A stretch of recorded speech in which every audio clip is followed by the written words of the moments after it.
An bɛ foli ni waleɲuman dɔ lase aw ma ko aw bisimila an ka dɔgɔkun sigi kɛnɛ kan interview de la semaine na an wulila ka se kunnafonidilaw tɔgɔlaso la maison de la presse a n'a ɲɛmaaba min sigira a ɲɛmaaya la janvier kalo tile 23 tɛmɛnen maa t'a ko fɔ maa ye kunnafoniko bina k'u ka maa dɔnnenba don ka sabu kɛ a ye jɔyɔrɔ caman kɛ kunnafoniko nasiraw kan. Elaja Banjogo Dante ani ale de bina jɛ ka dɔɔnin fɔ ɲɔgɔn ye bi a sigi maison de la presse ɲɛmaaya la hakilinaw minnu bɛ a la yɛlɛmaw minnu bɛ se ka kɛ sababu ye hali bi ka kunnafoni jɛlen sɔrɔli nɔgɔya jamanadenw bolo. An ka hakilina kumabaw bina kɛ olu ye an bɛ a fɔ aw ye k'aw bisimila. I ni ɲankuma président. An b'a fɔ b'a ɲankuma. I y'an bisimila bi a diyara an ye. Ayiwa an b'a fɛ i ka dakuru ɲɛ fila lase lajɛlikɛlaw ma. Alhamdulillah rabbil alamin. Auzu billahi minash shaitanir rajim. Ka télévision Cherifla fo a lajɛbaga bɛɛ diɲɛ fan 14 fɛ ka foli se a bɛɛ lajɛlen ma. Ni aw wulila ka se an ma aw y'aw ka kɛta kɛ. Sabu kunnafonidilaw olu ka soba o ɲɛmɔgɔ n'a wulila ka se o ma an fana ni kunnafoni ka kan o de cɛ ka ɲi. Ayiwa président n bɛ sin ka ɲininkali fɔlɔ o maison de la presse yɛrɛ de la ni o ye kunnafonidilaw tɔgɔlaso yɛrɛ ye jɔyɔrɔw minnu bɛ a la i bɛ se k'olu ɲɛfɔ an ye. Maison de la presse komi i y'a fɔ cogo min na n'o ye kunnafonidilaw ka soba ye minnu bɛ gouvernement ka bolo kan ani minnu bɛ privé ka bolo kan min b'a fɔ min b'a sɛbɛn min bɛ ja ta ka taa se kunnafoni di cogo sira kura minnu bɛ yen ma olu bɛɛ lajɛlen ka faralen ɲɔgɔn kan ka sigi ka ɲɛmɔgɔya ɲini u la a bɛ fɔ o de la ko maison de la presse o sigikun ye mun ye an ka bɔ ɲɔgɔn kalama o sigikun ye mun ye an ka baara taabolo ɲuman a n'a danbe n'a taasi o ka dɔn o ka kɛ a kɛcogo la o sigikun ye mun ye kunnafonidi yɛrɛ bɛ se ka kɛ cogo min na lafiya kɔnɔ bɛn kɔnɔ ka sɔrɔ damakari la ka sɔrɔ fana an fana ma dansago donc ne hakili la ni o so in sigira o de kama an ka hɛrɛw bɛ sɔrɔ min na an ka tɔɔrɔw bɛ se ka sɔrɔ min na an ka se ka fara ɲɔgɔn kan kɛ ka kuma kɛ k'a ni faamaw cɛlala kuma fɔ k'a ni jamanadenw cɛlala kuma fɔ en même temps ka journalistes fana dɛmɛ u bɛ baara min kɛ don o don a ka kɛ baara ɲɛnama ye dɔnniyaw ka sɔrɔ a kɔnɔ n'a fɔ ma ko formation o de ye maison de la presse ka baara banba ye. Ayiwa don min na i bɛ sigi janvier kalo tile 23 an y'a ye k'a fɔ ɲɔgɔn zaman ma kɛ a ko la a bɛ n'a fɔ bɛɛ lajɛlen kɔni ɲɔgɔn na ma kɛra i ye ni u ko ma ko plébiscite e yɛrɛ kɔrɔ jumɛn bɛ o la e bolo. O ye responsabilité ba de ye an b'a dɔn an ka jamana in kɔnɔ secteur caman bɛ yen hali an yɛrɛ ka maison de la presse in na waati dɔw kɛra a gɛlɛyara n'a fɔra ko ɲɛmɔgɔ ɲini bɛ kɛ farafarali ka ca a ko ka ca nka ni i cakɛɲɔgɔnw gouvernement sira fɛ privé sira fɛ kunnafonidi jatalaw sɛbɛnnikɛlaw kumafɔlaw bɛɛ lajɛlen da ka bɛn a kan k'a fɔ an jɛnna n'a ye karisa ka kɛ ɲɛmaa ye vote yɛrɛ ma y'a la o ye danaya ye o danaya ye o ye fɛn belebele ye i man ka bɔ min jigiya kɔrɔ sabu ni mɔgɔw dar'i la ka jigiya dɔ ta k'a da i kan u y'a kɛ nata dɔ kama o nata ye mun ye a hakili la k'a fɔ karisa bɛ se ka nin jɔyɔrɔ in fa bɔn bi an bɛ jamana min kɔnɔ gɛlɛya caman b'a kɔnɔ ni kunnafonidilaw yɛrɛ y'a dɔn k'a fɔ ko nin gɛlɛya min bɛ yen o kɔnɔna na an t'a ɲini ka an ka ɲɛmasigi gɛlɛya an ka bɛn dɔ kan an ka o sigi bɛɛ ka jɛ ni o ye o ka kan k'a to an ka suma kan ka dɔgɔya o ka kan k'a to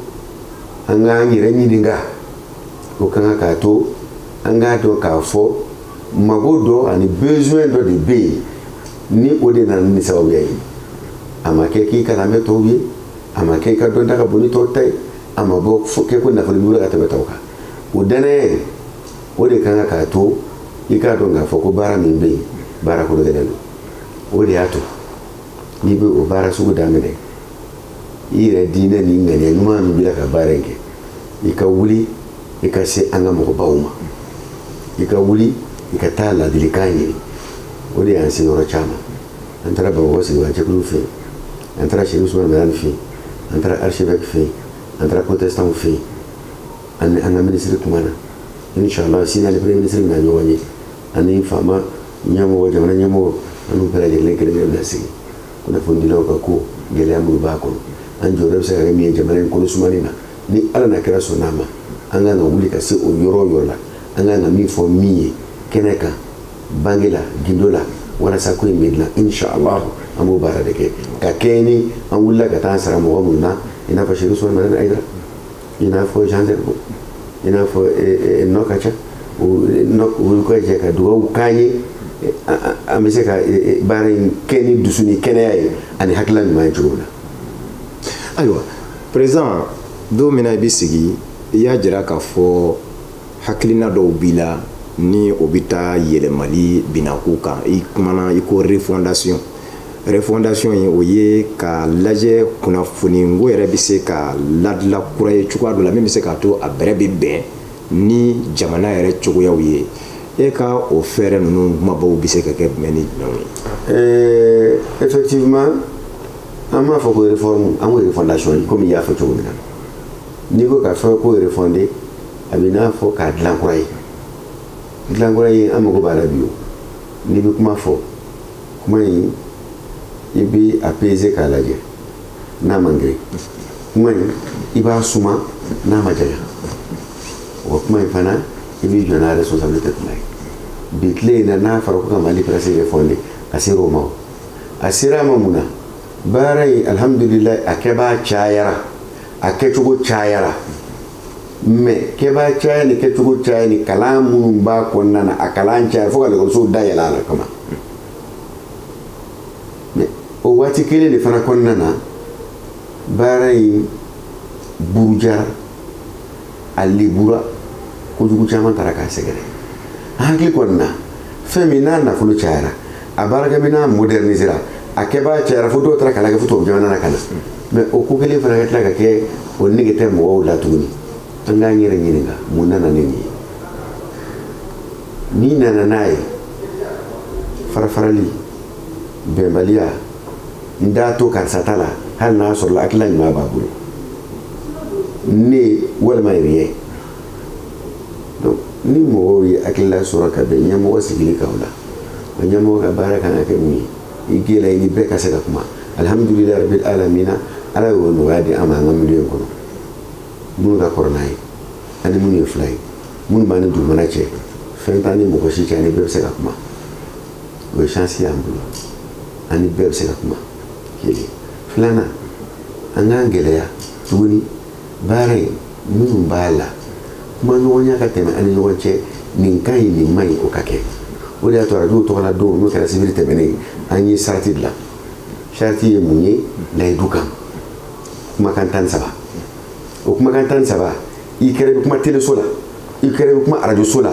i bɛ layidu de ta k'a fɔ ni bɛ kuma tele la ni bɛ arajoso la nin ko 13 in n bɛ nin matarafa wa ko 13 in kuma fila de b'a kɔnɔ nin kɛ kana nin kɛ sɔnni ma kana sɔnni ma n'i y'o layidu 13 ta micro ye i y'a faamuya kɛbali i ta kɛ an y'o gafe min dilan k'a sɛbɛn a bɛ di teleso bɛɛ ma a bɛ di arajoso bɛɛ ma o layidu kan 13 min fana n'an y'a fɔ dɔ bɛ kuma tele la dɔ bɛ kuma arajo la a tɛ sɛbɛnni dɔn an bɛna a dilan kanw na fana n'i bɛ kuma tele la hali ni tɛ sɛbɛnni dɔn i ka baara taabolo la nin b'a la nin t'a la i b'a lamɛn audio la ni bamanankan mɛn a bɛ d'i ma o la ni bɛ filakan a bɛ d'i ma o la ni bɛ kadɔ kan a bɛ d'i ma o la i k'a dɔn k'a fɔ tele la kuma ni arajo la kuma tɛ yɛrɛ sago kɛ ye min ka di ye n b'a fɔ o ko tɛ donc o sariti in ni an jɛra k'an bolonɔ bila o la k'an minnu di teleso ni arajosow ma u k'o sariti de matarafa an b'a ɲini teleso bɛɛ fɛ k'a ɲini arajoso bɛɛ fɛ i k'a gafe papiye tara i ka yɔrɔ la ni maa min b'i ka baara la n'a bɛ kuma arajo n'a bɛ kuma tele la n'a bɛ taa sigi mikoro kɔfɛ a ka nin sarati kan 13 ye a k'a kalan n'a y'a faamuya ni yɛrɛ dungɔkɛla tɛ a tɛ don fili la baara in a fan dɔ ye bɛɛ ninnu ɲɔgɔnna tɛmɛnen kɔfɛ ani ɲɔgɔn cɛ an bɛ so min kɔnɔ jamana ka dɔgɔ afiriki kɔnɔ min kariyala k'an ka so in ɲɔgɔn jɔ maison de la presse an ka jamana ye wariba de don so in na k'a di kunnafonidilaw tɔgɔ la mais so mana jɔ ni entretien tɛ k'a la a kɛcogo la a n'a kɛ waati la finalement a bɛ kɛ batɛmɛsira ye yɔrɔ in a tiɲɛna a sababu tiɲɛna an kɔni kɛ mɛ ka ni da min kan hali ni dunanw bɔra fan wɛrɛ fɛ ka na ou bien an ka ambassadeur ni fɛn minnu bi yan n'u nana so in kɔnɔ tuma dɔ la an yɛrɛ minnu sigilen don an bɛ maloya samiya mana naji bɛ jigin a kɔnɔ peinture wɔrɔlen don i taamatɔ kɔrɔ bɛ wuli an b'an kan bila bɛɛ ma mɔgɔ o mɔgɔ bɛ se ka dɛmɛ don an na Mali ye yɔrɔ dɔ ye yan ye Mali bɛɛ bɛ ɲɔgɔn sɔrɔ yan yɔrɔ in u k'an dɛmɛ an k'a dilan cogo la faamaw ye layidu ta an ye an ka kuma in tɛmɛnen kɔfɛ n'o ye ministre de la communication ye ministre de l'habitat ye o ko tiɲɛ yɛrɛ la yɔrɔ in tiɲɛ bɛ cogo n'a y'a fɔ a da la an yɛrɛ ɲɛ b'a la n'Ala sɔnna ma an bɛna an seko k'a la nka faamaw ka dɛmɛ kɔfɛ Sirifila teleso an b'an kan bila mɔgɔ mɔgɔ bɛ démocratie défend mɔgɔ mɔgɔ bɛ liberté défend mɔgɔ mɔgɔ hami ye Mali kunnafoni diko ka se ka sira sɔrɔ an jigi Ala an jigi a bɛɛ lajɛlen k'an dɛmɛ yɔrɔ in ka dilan ka ɲɛ a ka kɛ yɔrɔ ye min nege bɛ don mɔgɔ la a ka kɛ yɔrɔ ye kunnafonidilaw bɛ se ka na yɔrɔ min na ka kalan sɔrɔ yen o bɛɛ yɔrɔ b'an bolo yan nka tiɲɛ tɛ dɛ studio b'an bolo yan machine b'an bolo yan et puis mɔgɔ fɔlɔ min ye presse kɛ o tɛ fama yama u bɛ se ka denmisɛnninw bilasira n'i ye yɔrɔ dilan cogo la min bɛ yɔrɔ nalen nege don mɔgɔw la i y'a faamu karamɔgɔw bɛ na yɔrɔ la denmisɛnninw bɛ na yɔrɔ la a bɛ fara ɲɔgɔn kan hali bɛɛ bɛ se ka kalan yɔrɔ kɔnɔna na n'i y'a jateminɛ bi denmisɛn minnu bi réseaux sociaux ninnu kɛ a caman bɛ yen baara in kanu b'u la fɛn ninnu caman bɛ kɛ fili ni dɔnnibaliya don ni mɔgɔ b'u ka ganimɛ sɔrɔ fɛn min na n'i nana k'i b'o sama ka bɔ la ten i t'o kɛ o i b'a lajɛ k'a dilan a bolo a bɛ se k'a améliorer cogo min na n'a bɛ ɲɛ donc vraiment o ta ni kelen in kɔnɔ kumasen caman b'a kɔnɔ kumasen bɛɛ lajɛlen ma dabɔ foyi kama fo Mali kunnafoni ko a ka kɛ ko sabatilen ye baara ye nege ka don maa la baarakɛla min b'a kɔnɔ a ka danbe sɔrɔ a la a ka sɔrɔ sɔrɔ a la jamana ka lafiya an jɔyɔrɔ ka y'a kɔnɔ. Ayiwa président i da sera réseaux sociaux ko ma n yɛrɛ tun b'a fɛ ka se o yɔrɔ ma an y'a ye k'a fɔ kunnafoni sɔrɔ sira kuraw n'o ye réseaux sociaux ye bɔlɔlɔ a nafa ka bon kunnafoni di la kunnafoni minɛn dɔ don a bɛ kunnafoni sɔrɔ ja nka a ye mɛ bi k'a fɔ bɛɛ kɛn bɛ kunnafoni dila ye a sira in fɛ kunnafoni dunko a ɲini yɔrɔ a ɲini cogo a fɔcogo a sɛgɛsɛgɛlen kɔ olu kalanw bi kɛ kunnafonidilaw kun kalanw ma yala aw kɛn bɛ ka jate jumɛn bɔ a ka nin kuma in kɔnɔ kuma min ni a bɛn'o kɛ kunnafonidilaw tɔgɔla so ɲɛmaaya la jango feerekew minnu bɛ olu bɛ se ka bɔ ɲɔgɔn na ni o kɛra sa kunnafonidilaw minnu bɛ bɔlɔlɔ kan olu ka dɔntaw bɛ se ka kawuriya cogo min na jango ko in bɛ se ka bɛrɛbɛn. Fanba ye kuma in yɛrɛ kɔrɔ fɔ o i ko kunnafoni dikora sira minnu bɛ yen ça veut dire que c'était réseaux sociaux mɔɔw bɛ min k'a kan o de b'a kan sinon réseaux sociaux ɲuman bɛ se ka k'a kɔnɔ komi juguman bɛ se ka k'a kɔnɔ Mali kɔnɔ pour que i bɛ kɛ kunnafonidila ye sariya ye cogoya damadɔ fɔ a la kelen a ka kɛ i bɔra a kalanyɔrɔ la a kalanso dɔ la i y'a kɛ k'a diplôme sɔrɔ kelen a ka kɛ i ye bac sɔrɔ ka san 4 kɛ kalan la o kɔfɛ n'a bɛ fɔ ma ko diplôme A i k'o kɛ en même temps i ka kunnafonidi in baara kɛ rédaction dɔ la min bi a tamasereya k'a jira k'a fɔ karisa baara kɛ anw fɛ yen tilennenya la ani laadiriya la n'o kɛra i bɛ se ka kɛ journaliste ye maintenant réseaux sociaux sira ye min ye mɔgɔ min mana a ka téléphone ta min ka d'a ye a b'a fɔ ɲuman b'a la juguman b'a la nka a caman bɛ yen u mago bɛ kalan na a caman bɛ yen u mago bɛ faamuyali la a caman bɛ yen u mago bɛ baara in ɲɛdɔn kosɛbɛ la yɛrɛsagokɛ baara tɛ a tɛ se ka kɛ yɛrɛsagokɛ baara yɛrɛ ni o ɲɛ fɔra ka denmisɛn ninnu kalan o la k'a ɲɛ jira u la u bɛ se ka baara ɲuman caman kɛ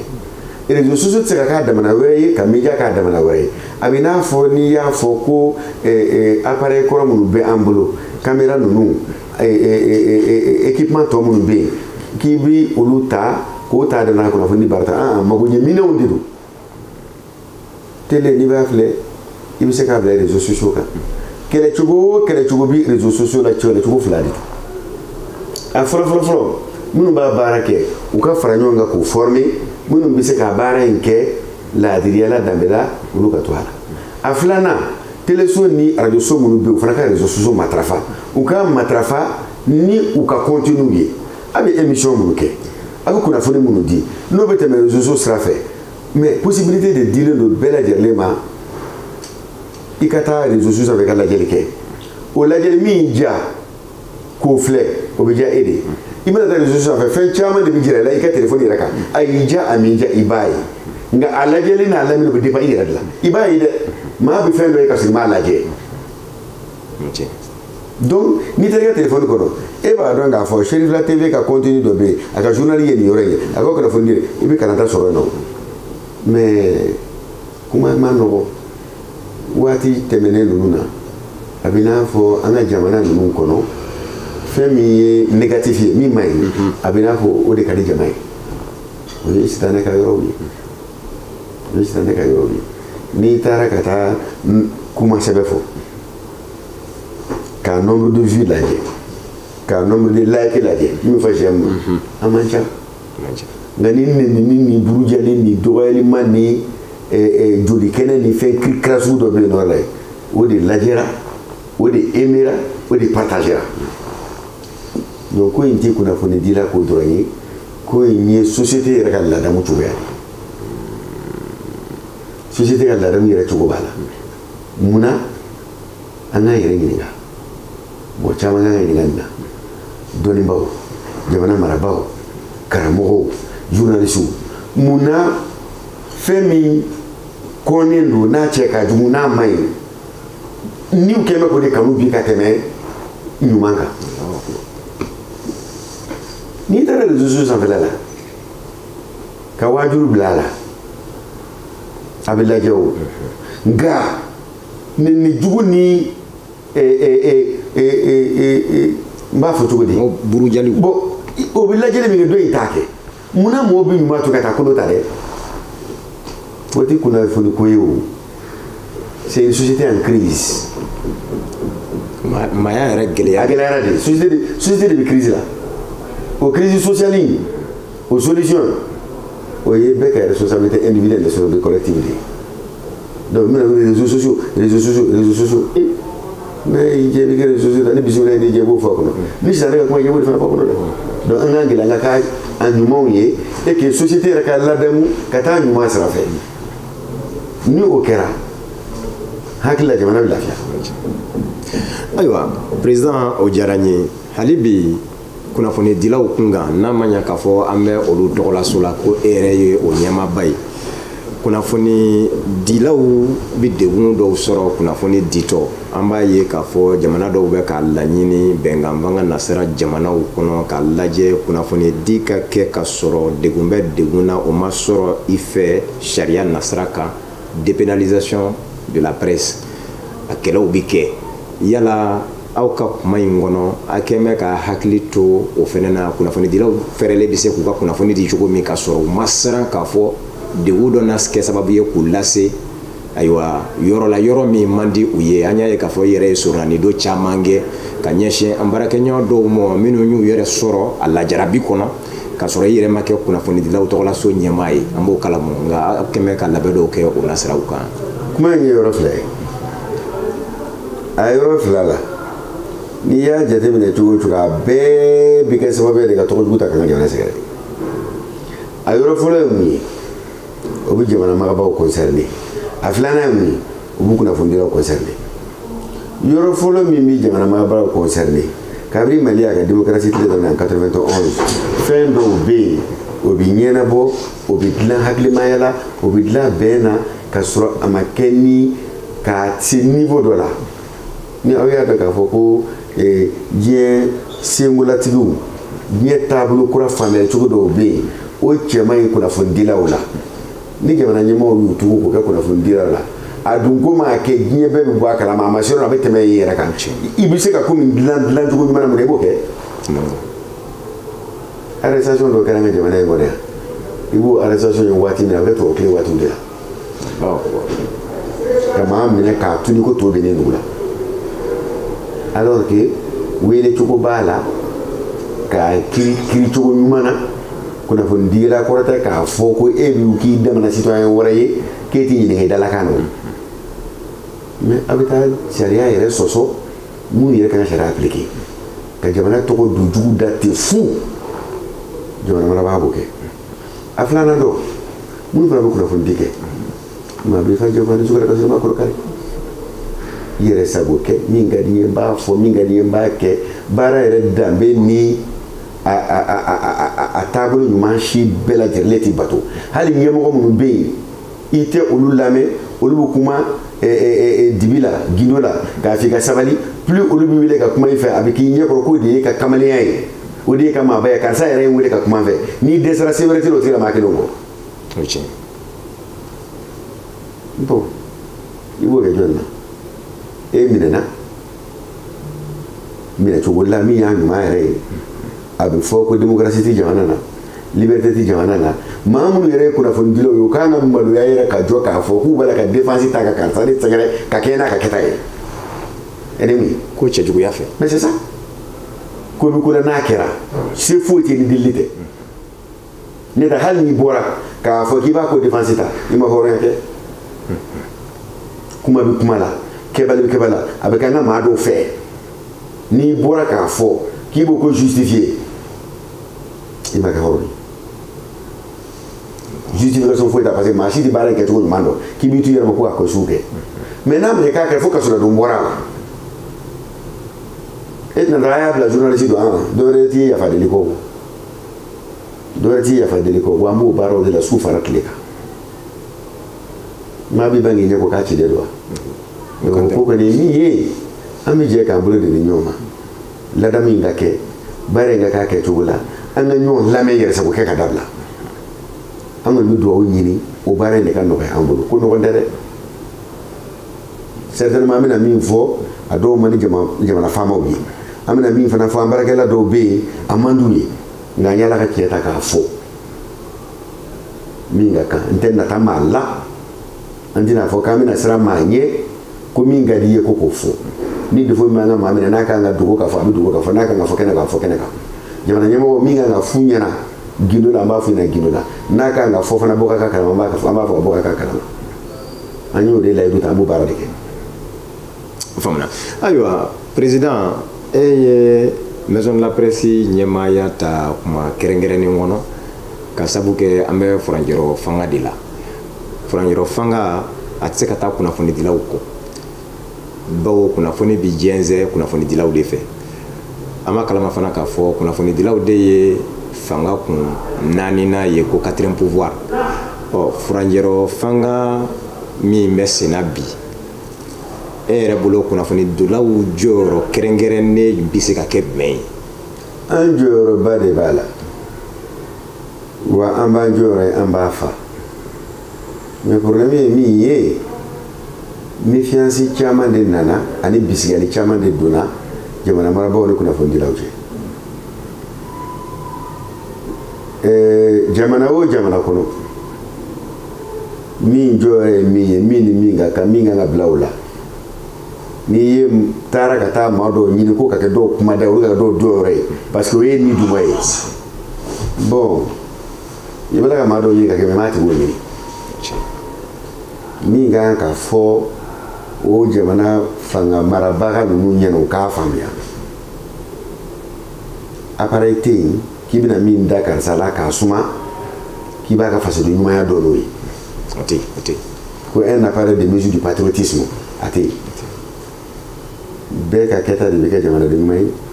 bɛɛ ka kɛta de bɛ kɛ jamanaden jugu ye mais k'a fɔ mansin dɔ b'an bolo n'a ye karisa yɛlɛ a kan k'a suma a ka fasoden ɲumanya hakɛ bɛ dɔn o tɛ yen. ayi o tɛ yen o donc mais n'i ko e bɛna mɔgɔ wɛrɛw dilan k'olu bila fɛn na parce que o ye nin dungɔ ko ye minnu tɛ acteurs ye ka sigi ka kuma i b'a bɛɛ tiɲɛ c'est comme si ni k'i bɛna jamana lakana ko kuma fɔ k'i bɛ taa dɔ kɛ sɔrɔdasi min t'a ye quoi. a ka gɛlɛn kɛcogo to. bon an ka jamana in kɔnɔ malheureusement minnu bɛ taa ka taa kuma mɔgɔw tɔgɔ la mɔgɔw tun yɛrɛ y'u la mɔgɔ bɛ ta ka bila fɛn na maa t'a dɔn n'a ye a t'a dɔn a ka yɔrɔ tɛ n b'a ta parce que a ka di min ka di ye k'a kɛ jama fanba sɔn jalen sigilen do kɔrɔ ala dugawu ka tɛmɛ donc franchement an bɛ min f'u ɲɛna filiw caman donna baara kɔnɔ an ka côté la olu ka côté la an ka jɛ an k'an bolo di ɲɔgɔn ma min ni jɔyɔrɔ min ka kan an ka baara in kɛ siga siga yɛrɛsago kɛ o ka bɔ a la n'o bɔra a la an bɛ min ɲini an ka jamana in b'a sɔrɔ. Ayiwa président an ka kurun bɛ ka se siɲɛ kan waati min bolo dalen don sanga 30 don yanni an ka bɔ kuma kɔnɔ kuma kuncɛ kuma min ma na ye e yɛrɛ bolo ka lase kunnafoni dilaw ma jamanadenw ma dakurunya damadɔ. Kuma min bɛ n fɔlɔ ka se kunnafoni dilaw ma i kɛra journaliste ye i kɛra diɲɛ baara o baarakɛbaa ye i ye maliden de ye sanni i ka k'o baarakɛbaa ye o tuma i b'o baara min na i gɛlɛya baara in ka kɛ Mali dɛmɛ sababuya ye an ka jɛ halisa fujunu ni maako kɛlɛ ni kɛlɛ kirikara minnu b'an ni ɲɔgɔn cɛ an k'a bila n'an jɛra k'an bolo di ɲɔgɔn ma an bɛ baara in kɛ kɛcogo la a bɛ ɲɛ min ka ɲi an bɛɛ lajɛlen ma fɛn dɔw bɛ yen bi an b'an ka sɔsɔli y'o kunna an yɛrɛ dama ni ɲɔgɔn cɛ o dɔ ye mun ye o dɔ ye dépénalisation ye kunnafonidila kana minɛ ka taa don kaso la k'a sababuya kɛ a ka kuma fɔta ye n'i sarata ko mɔtɔ i tɛ kuma jugu fɔ o dɔ ye mun ye o dɔ ye aide à la presse ye an kɛrɛfɛ jamana fɛn fɛn bɛ yen minnu tɛ 800,000 la olu 900,000 na jamana ɲɛmɔgɔ bɛ dɛmɛ min ka kan presse ma saraka tɛ dɛ diyagoya bilen de don jamana kan ka presse dɛmɛ wa an bɛ min ɲini na budget de taara 1% tɛ dɛ 0,1%. Sama ko den 0,1%. c'est-à-dire jamana bɛ labaara ni musaka min ye kɛmɛ sara la an ma se hali kelen ma a ka fu n'an y'o ɲini o kelen de bɛ taa miliyari 2 ni miliyɔn 200 la ni o miliyari 2 ni miliyɔn 200 dira o tɛ kɛ distribution de cadeau ba de karisa ma k'a cɛ ka ɲi o n'i y'an ka téléso ta k'a jateminɛ bi minnu b'a kunnafoni di baara la ka critère sigi yali u bɛ kunnafoni di wa yali u ti maa buruja wa yali maa b'u bolo minnu tɔgɔ sɛbɛn INPS la wa yali u bɛ kuran sara cogo jumɛn na o tuma na téléso o téléso miliyɔn 20 bi sɔrɔ sa ka d'u ma n'a m'o dɛmɛ k'u ka kuran sara ka kɛmɛra dɔw sa i baara nɔgɔya u bolo ka baara in kanu b'u la o dɛmɛ sugu de fɔra mais anw da la ɲɛmɔgɔ min mana sigi n'a y'a diya a b'a di n'a m'a diya a t'a di wa a sɔncogo bɛ dépend an n'a ka jɛ cogoya la ni faama nisɔndiyalen don a bɛ dɔɔnin suma ka d'a ma n'a man d'a ye a t'a sara wa an da min sara ɲinɛ a san 3 ye ma sara a ma di ni a san 3 ye donc vraiment an ka ko bɔ maa ko la an k'a kɛ jamana ko ye quoi hakɛto min na sallallahu salim an bɛ fɔ k'i waleɲuman dɔn an bɛ a da lajɛbaw bɛɛ lajɛlen tulo kan k'a fɔ an ka dɔgɔkun sigi interview de la semaine ta ko gale an ye a kanu ka se ni o ye kunnafoni dilaw tɔgɔlaso yɛrɛ de la a ɲɛmaaba Elhaji Banjugu Dante ale min kɛra maison de la presse ɲɛmaa ye ka bɛn ni janvier kalo tile 23 sibiri ye a n'a ni ɲɔgɔn cɛ kuma ɲɔgɔnya fanba bolila fɛn min kan o ye labɛnw minnu bɛ a n'a ka baaraɲɔgɔnw bolo ka kɛ kunnafoni di nasira kan n'o bɛ se ka kɛ sababu ye ka kunnafoni ko nɔgɔya Mali jamana kɔnɔ kunnafoni dilaw bolo ani kunnafoni sɔrɔli nɔgɔya jamanadenw mɛnɛ bolo k'u bɔ kunnasiri la kunnafoni di min bɛ kɛ kunnafoni jamana jɔ kunnafoni di ye ani an ka kunnafoni dilaw yɛrɛw bɛ se ka lafiya u ka baaraw la cogo min fo ka taa se u ka dɔntaw ka wuriyaliw ma ninnu baaraw caman de labɛn bɛ a bolo baara bolo dalen dɔ kɔnɔ ni a da sera o ma a sigido ko refondation de la presse malienne an bɛ aw fo ka waleɲuman dɔn aw minnu kɛ bɛ ka ɲɛmada ka ɲɛsin jabaraniw ma an b'a fɔ k'aw ni ce a ka ɲɛmadali la a k'an bɛ dɔgɔkun sigi wɛrɛ kɛnɛ kan ni o ye interview de la semaine ye